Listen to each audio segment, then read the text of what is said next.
Most people read to learn, but they end up just collecting books. You spend 10 hours on a masterpiece, and 3 weeks later, you can't even remember the main argument. It's not a memory problem, it's a passive consumption problem.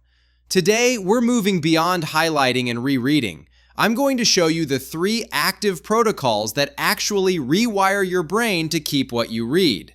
The biggest trap in reading is something psychologists call the illusion of competence. When you highlight a sentence or reread a chapter, your brain recognizes the information. It feels familiar, so you think you've learned it. But recognition is not recall. Recognition is seeing a face in a crowd. Recall is being able to draw that face from memory on a blank sheet of paper. If you want to remember, you have to stop making it easy for your brain.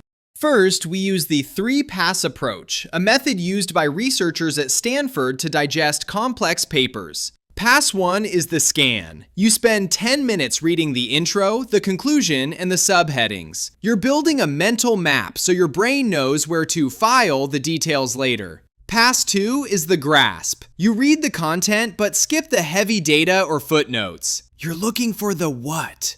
Pass 3 is the challenge. This is where the magic happens. You don't just read, you try to mentally re-implement the author's logic. You ask, if I had to prove this point from scratch, could I? This turns you from a spectator into a participant.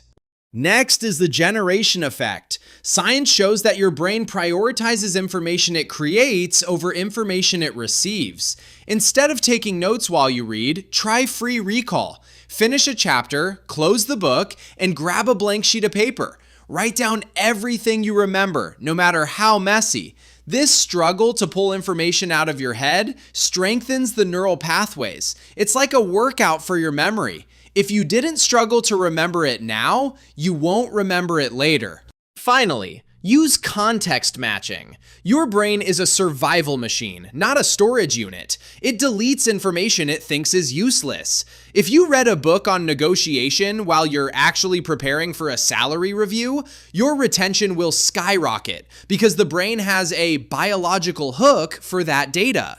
Don't read what's popular. Read what solves your current problem. When the information is immediately useful, your hippocampus marks it as high priority and moves it to long-term storage. Stop reading to finish, start reading to transform. Pick one book this week and try the free recall method. You'll be surprised at how much actually stays. If you found this useful, hit the like button and tell me in the comments what's one book you've read that you wish you remembered better. I'll see you in the next one.